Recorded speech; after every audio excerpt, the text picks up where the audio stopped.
매일 성경 묵상을 돕는 해설 가이드입니다. 안녕하세요. 묵상 코치입니다. 함께 읽고 나눌 말씀은 전도서 1장 12절에서 18절까지 말씀입니다. 전도자가 왕으로서의 모습을 보여주는 단락의 첫 부분입니다. 전도자는 왕으로서 시도하고 경험했던 일들을 말합니다. 그가 탐구하려고 했던 많은 시도들 가운데 특별히 인간 행위와 지혜와 관련한 언급이 중심 내용으로 다루어집니다. 전도자는 그러한 탐구적 노력과 시도들의 한계가 있음을 자각하게 됩니다. 12절에서 15절 읽겠습니다. 나 전도자는 예루살렘에서 이스라엘 왕이 되어 마음을 다하며 지혜를 써서 하늘 아래서 행하는 모든 일을 연구하며 살핀즉 이는 괴로운 것이니 하나님이 인생들에게 주사 수고하게 하신 것이라. 내가 해 아래서 행하는 모든 일을 보았노라. 보라, 모두 다 헛되어 바람을 잡으려는 것이로다. 구부러진 것도 곱게 할 수 없고 모자란 것도 셀 수 없도다. 12절은 왕으로서의 전도자의 모습입니다. 전도자는 자신을 이스라엘 왕으로 소개합니다. 표제에서 다윗의 아들 예루살렘 왕이라 소개되었으나 여기서는 예루살렘에 있던 이스라엘 왕이라고 말합니다. 다윗의 아들 대신에 이스라엘이라는 말이 등장합니다. 고대 근동에서 왕은 최고의 지혜자라는 왕에 대한 이상과 기대가 있었고 지혜 측면에서 모든 앞선 자들을 능가하는 제왕 이념이 있었습니다. 그러한 의미에서 왕으로서의 전도자 모습은 그가 앞으로 소개할 내용이 얼마나 많은 지혜를 담고 있을지에 대한 기대를 갖게 합니다. 13절에서 15절은 인간 행위의 한계입니다. 13절에서 14절에 전도자는 탐구에 대한 이중적 진술에 이어 헛됨에 대한 진술로 단락을 마무리합니다. 그는 하늘 아래서 행해지는 모든 일들에 관하여 지혜를 써서 탐구하는데 마음을 두었다 말합니다. 마음을 두었다라는 표현에서 하늘 아래에서 이루어지는 일에 대해 파악하고 이해하려는 전도자의 관심과 열망이 얼마나 컸는지를 알 수 있습니다. 하늘 아래에서 행해지는 모든 일은 우선적으로 인간에 관한 일들입니다. 그것은 능동적인 인간 행위뿐 아니라 인간에게 닥치는 모든 일을 말합니다. 13절 후반에 대한 평가는 다양합니다. 우선 번역이 쉽진 않습니다. 직역하면 다음과 같습니다. 그것은 하나님께서 사람의 아들들에게 주어 그 안에서 수고하게 하신 힘든 일이다. 여기서 그것은 앞에서 나온 하늘 아래에서 행해지는 모든 일을 가리킬 수도 있고 그것의 의미를 찾고 탐구하는 지혜자의 행동을 가리킬 수도 있습니다. 또한 개역개정에서 괴로운 일이라고 번역하고 있는 히브리어는 힘든 일이라고 번역하거나 악한 일을 의미한다고 볼 수도 있습니다. 또 이것을 누구의 진술로 볼 것인가의 문제가 남아 있습니다. 전도자 자신의 말일 수도 있고 단순히 다른 사람의 말을 인용하고 있다라고도 말할 수 있습니다. 이 진술은 전도자 자신의 말로서 다음과 같이 이해하는 것이 적절하게 여겨집니다. 그것은 하나님께서 사람의 아들들에게 주어 그 안에서 수고하게 하신 힘든 일이다. 여기서 그것은 하늘 아래에서 행해지는 모든 일을 가리킵니다. 전도자는 하늘 아래에서 이루어지는 모든 일을 하나님이 사람의 아들들, 곧 인생들에게 주어 그 안에서 수고하게 하신 힘든 일로 이해하고 있는 것입니다. 이것은 창세기 3장 17절에서 19절에 나오는 아담에 대한 징벌 내용과 일치합니다.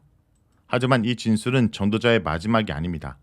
또 그의 말이 전도서 3장 10절에서 11절에도 나옵니다. 여기서 우리는 이 진술이 이전 구절들과 여러 핵심으로 연결되어 있음을 볼 수 있습니다. 따라서 이 구절은 1장 3절의 질문과 1장 4절에서 11절에 서술된 우주에 관한 시의 지평에서 해석될 수 있습니다. 이러한 배경 속에서 13절에 예고된 탐구는 우선 인간적 행동을 겨냥하고 있는 것으로 나타납니다. 하지만 이 행동은 하늘 아래서 라는 표현과 함께 창조 세계에 대한 질문의 지평도 열어놓습니다. 14절에서 전도자는 다시 한번 하늘 아래서 행해지는 모든 일을 본다고 말합니다. 여기서 보다 라는 동사는 13절에 나오는 찾다와 탐구하다라는 동사와 함께 전도자에 의해서 의도된 탐구 행동을 묘사합니다. 14절 후반은 전도서 전체의 틀을 형성하는 1장 2절의 진술을 반복합니다. 하콜 헤벨, 즉 모든 것이 헛되다고 말합니다. 하지만 이 진술에서 다른 표현이 덧붙여 확장됩니다. 그것은 바람을 쫓는 것과 같다입니다. 이것은 무엇을 의미할까요? 단순히 모든 것이 허무하다는 해로운 자의 고백이 아닐 것입니다. 전도자는 지혜를 써서 하늘 아래서 이루어지는 모든 일을 탐구하려고 애쓴 사람입니다. 그는 모든 일이 그 안에서 수고하도록 하나님이 주신 힘든 일들이라고 여깁니다. 그러나 그러한 일들을 이해하는 것은 아직 전도자에게 허락되지 않았습니다. 그는 해 아래에서 이루어지는 모든 일을 이해하려는 자신의 시도가 뜻대로 성공하지 못했음을 시인합니다. 그래서 그는 말합니다. 모든 것이 헛되다. 즉 인간으로 도무지 이해할 수 없다. 그 모든 것은 성과 없이 끝나는 바람을 쫓는 것뿐이다. 라는 말입니다. 15절은 인간의 행위의 한계를 나타내는 격언입니다. 부러진 것은 곧게 펼 수 없고 모자란 것도 셀 수 없습니다. 전반절의 내용은 다양한 차원에서 이해될 수 있습니다. 우선 교육적인 사항에 적용할 수 있습니다. 그것은 어리석은 사람을 지혜로운 사람으로 교육시키기 어렵다는 것입니다. 또 늙어서 등이 굽은 사람에 대한 말이 될 수 있습니다. 다시 말하면 등이 굽은 것은 시간을 되돌려 곧게 펼 수 없다는 것입니다. 후반절의 내용도 여러 가지 해석이 가능하지만 무엇보다 죽음에 대한 암시라고 보는 것이 설득력이 있습니다. 부족한 것, 즉 지나가 버려 없어진 것은 산자들과 함께 설 수 없습니다. 하지만 15절의 진술은 무엇보다 전도서 7장 13절의 시각에서 이해되어야 할 것입니다. 하나님께서 행하신 일을 보라. 하나님께서 굳게 하신 것을 누가 능히 곧게 하겠느냐. 하나님의 일을 인간이 이렇게 저렇게 바꿀 수 없다는 말입니다. 이것은 인간에게 행동에 한계가 있다라는 사실을 분명하게 깨닫게 합니다. 16절에서 18절 읽겠습니다. 내가 내 마음속으로 말하여 이르기를 보라 내가 크게 되고 지혜를 더 많이 얻음으로 나보다 먼저 예루살렘에 있던 모든 사람들보다 낫다 하였나니 내 마음이 지혜와 지식을 많이 만나 보았음이로다. 내가 다시 지혜를 알고자 하며 미친 것들과 미련한 것들을 알고자 하여 마음을 썼으나 이것도 바람을 잡으려는 것인 줄 깨달았도다. 지혜가 많으면 번뇌도 많으니 지식을 더하는 자는 근심을 더하느니라. 16절에서 18절은 지혜의 한계를 말합니다. 이 단락에서도 탐구에 대한 이중적인 진술이 나타납니다. 16절에서 왕으로서의 전도자는 자신이 이전에 있었던 사람들보다 지혜를 더 크고 많게 했다고 말하면서 지혜와 지식의 많아짐을 경험했다 말합니다. 전도자는 큰 지혜를 얻었다함으로써 그 누구보다 지혜가 뛰어남을 언급했습니다. 이는 상당히 듣기에 거북한 소리일 수도 있습니다. 전도자를 교만하다 할 수 있는 진술로 이해할 수 있기 때문입니다. 그러나 전도서가 말씀하고자 하는 의도는 그것이 아닙니다.